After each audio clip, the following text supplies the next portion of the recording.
এই যে আমি যে এই কাগজটা মনে করেন ভাঁজ করছি, এটা এই যে এইখানে মনে করেন গেল, সে ফর এক্সাম্পল, আপনার চোখেই মালুম হবে না, আমি দেখেছি। আর ওপরে এইদিকে তার এই পাশে দাড়িপাল্লা পরিষ্কার, উপর দিকে একদম ঝকঝকে তকতকে দেখা যাচ্ছে। জনাব মির্জা আব্বাস তিনি পোস্টাল ব্যালটে যে ধানের শীষ প্রতীকে সিল দিলে বাতিল হওয়ার আশঙ্কা তিনি করেছেন, যেমনটি আশরাফ ভাই বলছিলেন যে ওটা ভাঁজ করলে কিছু বিশেষ প্রতীক উপরে চলে আসে এবং ধানের শীষ একটা ভাঁজের মধ্যে আসলে পড়ে যায়। সেটা নিয়ে মির্জা আব্বাস তিনি আশঙ্কা প্রকাশ করেছেন যে এখানে যদি সিল দেওয়া হয় তাহলে সেটি বাতিল হয়ে যেতে পারে। এই এতগুলো বছর ধরে আমরা তীর্থের কাকের মতো বসে আছি।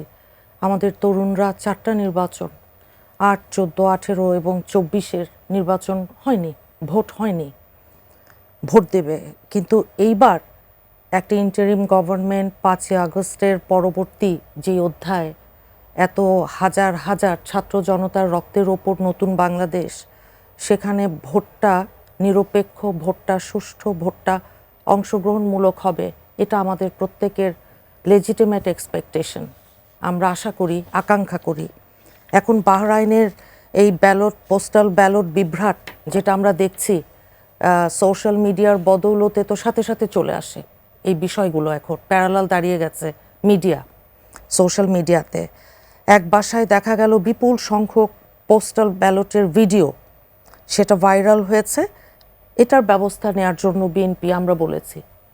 পোস্টাল ব্যালট প্রথমবারের মতন আমাদের প্রবাসী ভাই বোন যারা আছেন, ওনাদের রেমিটেন্স, ওনাদের ভোটিং রাইট সব কিছুই আমরা সম্মান করি, শ্রদ্ধা করি। কিন্তু আমাদের বিএনপির প্রতীক ধানের শীষ, ওই কাগজটাকে আমি দেখেছি সোশ্যাল মিডিয়াতে, এই যে এরকম, তো এখন যদি এভাবে আপনি এটাকে ভাঁজ করেন, এই যে আমি যে এই কাগজটা মনে করেন ভাঁজ করছি, এটা এই যে এইখানে মনে করেন গেল, সে ফর এক্সাম্পল, আপনার চোখেই মালুম হবে না, আমি দেখেছি।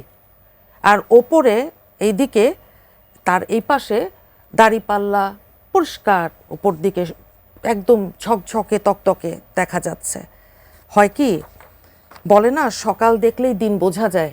আমরা চাই না এখন নেগেটিভ কোনো কথা আমরা বলতে চাচ্ছি না। আমরা চাই নির্বাচনটা হোক, বাংলাদেশের প্রতিটা মানুষ চায় নির্বাচিত সরকার আসুক। যে কোনো কথা বললেই দেখবেন সবাই বলছে নির্বাচনের পরে। এটা একটা কমন সাইকোলজি। কেন? অর্থনীতি থেকে শুরু করে আমাদের রাজনীতি বলুন, আমাদের সমাজের সব জায়গায় নির্বাচিত একটা সরকারের, জনগণের ম্যান্ডেটের, জনগণের ভোটের মাধ্যমে নির্বাচিত প্রতিনিধিরা সংসদে যাবেন, কথা বলবেন, একটা সুন্দর পার্লামেন্ট হবে, এটা আমাদের আশা। যেমন ওই 71-এর ওই সময়ে যখন আমরা যেটাকে বলি যে কি আপনার মূল বিষয়গুলো ছিল, বৈষম্য ছিল, সেখানে মানবিক যে একটা মর্যাদা, সাম্য, ন্যায় বিচার সবই ছিল। একইভাবে ভোটের অধিকার, নির্বাচন সেটাও ছিল। গণতন্ত্র শব্দটা তো এটা দিনের শেষে। কাজেই এই বাহরাইনের ব্যালটের এই বিভ্রাট আর কোথাও যেন না হয়। নির্বাচন কমিশনকে এটা শক্ত হাতে দেখতে হবে। এমনি কিন্তু নির্বাচন এবং গণভোট এই দুটো জিনিস একই দিনে। সেই কারণেও যে আপনার গণভোটটা কীরকম হবে, গণভোট নিয়ে কি প্রচুর একটা ম্যাসিভ অ্যাওয়ারনেস তৈরি করা হয়েছে? গণভোটের পেপারের রংটা কি হবে, কয়টা প্রশ্ন থাকবে, হ্যাঁ অথবা না? বিএনপি বলেছে হ্যাঁর পক্ষে আমরা। কিন্তু কোনো ভেস্টেড কোয়ার্টার্স তারা ফর নাথিং, ওই যে একটা ধোঁয়াশা তৈরি করার জন্য বলে বেড়াচ্ছে যে না, বিএনপি তো না ভোট চায়, বিএনপি তো না ভোটের মানে। এখন হয়েছে কি, ওই যে বট বাহিনী বলে না, তাদের লক্ষ লক্ষ, তারা মানুষজন, তাদের বহু মানুষ আছে, তাদের বহু কিছু আছে যে সোশ্যাল মিডিয়ায় দেখবেন তারা কিভাবে আপনার প্রোপাগান্ডা, মিস ইনফরমেশন এবং ডিসইনফরমেশন তারা ছড়াচ্ছে।